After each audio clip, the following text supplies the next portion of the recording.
նախ առաջին հերթին նմանատիպ ցանկացած մեծ գագաթնաժողովի հյուրընկալումը արդեն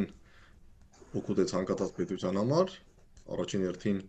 Հայաստանի նման կոմպակտ պետությունների համար։ Ենթադրում եմ, որ սա երևի կլինի ամենամեծ միջազգային միջոցառումը, որտեղ տասնյակ եւ տասնյակ պետությունների ղեկավարներ կմասնակցեն, երևի թե սկսած 2018 թվականի աշնանը ֆրանկոֆոնիայի միջազգային գագաթնաժողովից հետո։ Հասկանալ է, որ սա կնշանակի եւ միջազգային ԶԼՄ-ների, վերլուծական կենտրոնների ուշադրություն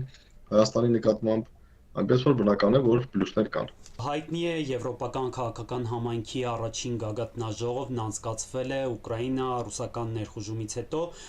դրանում Մոսկվան ու Մինսկը ներգրաված չեն, արդյոք այս գագաթնաժողովի անցկացումը հնարավոր է, կարող է բացասաբար ազդել հայ-ռուսական, առանց այդ էլ լարված հարաբերությունների վրա։ Օրեր առաջ գիտենք, որ Ռուսաստանի Դաշնության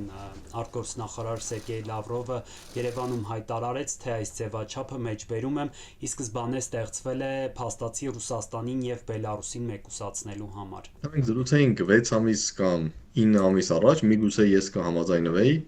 որ սա առնվազն կարող է դիտարկվել որպես,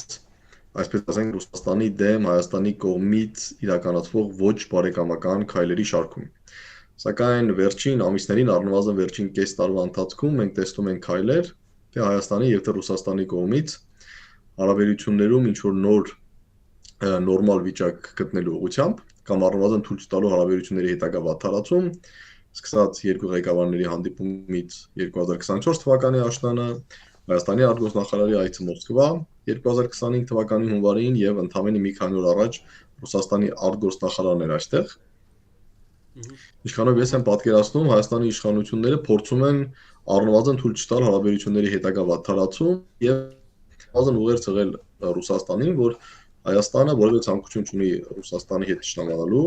Հայաստանը որևէ ցանկություն չունի դառնալու Ռուսաստանի համար ոչ բարեկամական պետություն, եւ եթե իրավական առումով իհարկե հայ-ռուսական դաշինքը շարունակվում է, սակայն Հայաստանը ցանկանում է, որ պրակտիկ հարթության վրա գոնե Հայաստանը եւ Ռուսաստանը դառնան լավ գործընկերներ։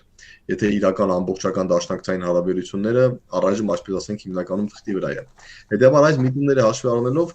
ես չեմ կարծում, որ սա կարելի է դիտարկել որպես եւս մեկ քայլ Ռուսաստանից հեռանալու կամ Ռուսաստանին գրգռելու եւ անկեղծ ասած կարող է միայն իհարկե ենթադրել, որ չեմ կարծում, որ սա Ռուսաստանի համար ինչ որ կարմիր գծերի տրորում է Հայաստանի կողմից, որ սա արդեն այն վերջին կաթիլն էր, որ հայ-ռուսական հարաբերությունները կոչնչացնի։ Երևի թե ոչ։ Նախաձեռնությունը որ կողմից է եկել, Երևանից թե Բրյուսելից, Հայաստանում նման մեծ մասշտաբի միջոցառում անցկացնելու։ Կդժվարանամ ուղղակի պատասխանել, բայց թերևս տրամաբանությունը հուշում է, որ առնվազն նախաձեռնող պետք է Հայաստանը լինի։ Գիտենք, որ կարծես թե այնտեղ կարգ կա, որ գագաթնաժողովները անցկացվում են տարեկան 2 անգամ, մեկ անգամ ԵՄ անդամ պետության տարածքում, մյուս անգամ անդամությունից դուրս, եւ եթե հիշենք 2023 թվականին Քիշինյովում էր 23-ի հունիսին եւ այնուհետեւ Գրանադայում Իսպանիա,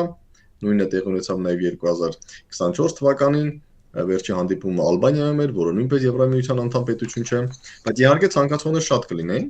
եւ հասկանալի է, որ իմ գնահատմամբ առնվազն առաջին հերթին նախաձեռնությունը պետք է գա Հայաստանի կողմից, որ Հայաստանը ցանկանում է եւ պատրաստ է 2026 թվականի գարնանը որպես ԵՄ ոչ անդամ, այլ ԵՄ գործընկեր պետություն հյուրընկալել եւ ենթադրում եմ, որ պատասխանը եղել է դրական, որովհետեւ գոնե այսպես ասենք փակ դռների հետևում նման որոշումները կարծում եմ կոնսենսուսով են ընդունվում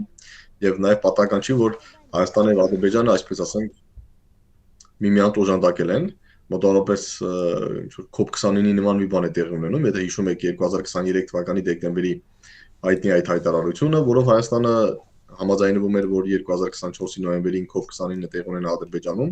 Հիմա կարծես թե ինչ-որ նման բան է տեղի ունեցել, որ եկեք 2026 թվականին գործընկեր պետություն ընտրենք Հայաստանը, իսկ 2028 թվականին գործընկեր պետություն ընտրենք Ադրբեջանը։ Պետք է նաև տեսնել, թե սա ինչ ազդեցություն կարող է ունենալ հայ-ադրբեջանական բանակցությունների կամ խաղաղ գործընթացի վրա, որտեղ փաստացի գործընթացը փակուղում է